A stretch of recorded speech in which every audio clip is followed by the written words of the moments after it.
as we prepare to say goodbye to 2020 and look forward to the new year, I have no choice but to embrace everything good and bad about the year 2020 and accept it as a learning experience personally. What everybody else is going to do, that's a completely different matter.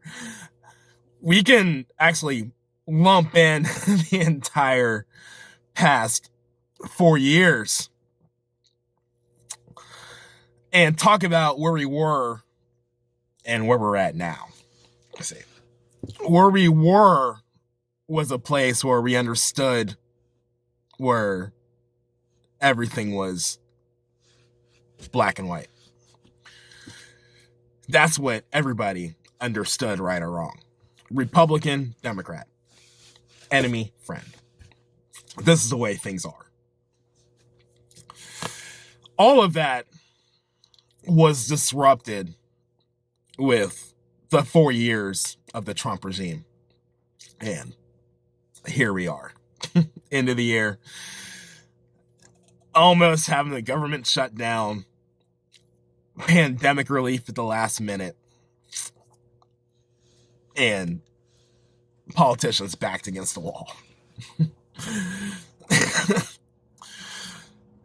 We are in a completely different place than anybody could have predicted. But we still have people running around trying to put the little pieces together in their brain and pretend like nothing's changed. Pretend like we're all still a monolith of Republicans and Democrats, and that's all there is. All of the fissures have been exposed. We can look within each party and we can see the fights brewing. And we can already see the casualties that are to come. I'm going to go ahead and name one of these casualties. Fiscal conservatism. May it rest in peace. I just don't see how this can ever be a force in the country anymore because they are a true minority now. To truly understand Trumpism is to understand the rise of the working class on the right. I mean, we can play all the games we want and we can sit there and break down the Republican ethos about what they do and how they operate and everything. And we have to be honest with ourselves and say, none of that is true anymore. It's a completely different party. I mean, the last vestiges of this party are in the Senate. I mean, the only thing that's saving it, really, I mean, he's still a hypocrite, but Mitch is trying to hold on as long as he can. But now he is up against a barrel with the House passing the $2,000 for pandemic relief checks. And now it's on him. And he is flustered because the Republicans fought this, and the Senate fought this in tooth and nail. And now Trump is for it, and they're against it, and they're trying to keep the Senate with the Georgia race. And I haven't seen those senators that are running embrace the 2,000, but Trump has, so they won't have a choice. So what do we do? What did they do? That's the quandary here.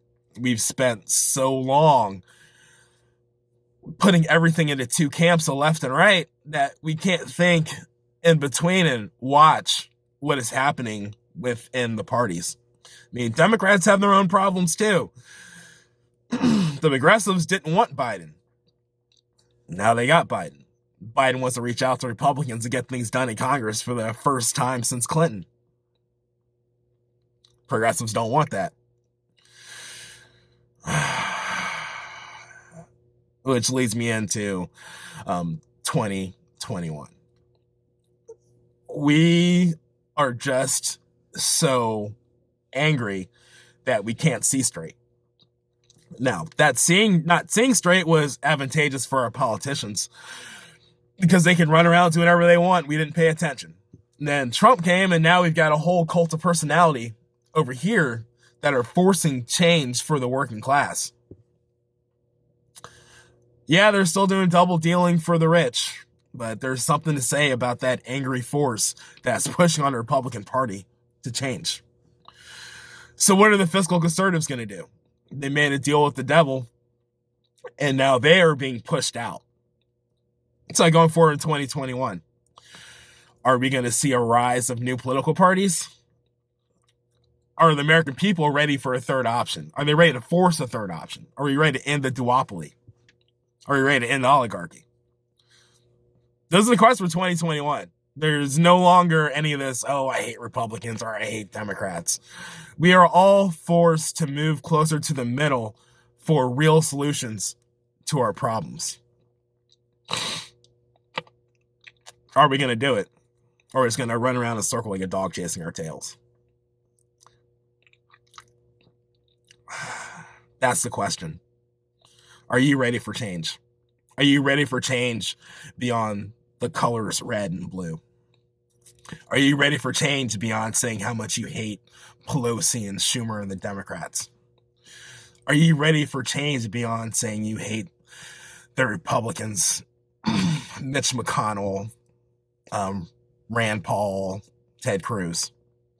Are you ready to take stock in your community and learn who your representatives are locally instead of just bitching about when taxes go up? It starts at the bottom, but it hurts a hell of a lot from the top, too. That's my question going into 2021. Are you ready for 2021? Are you ready to be the change you wish to see in the world? Because that's what it really comes down to. It comes down to you.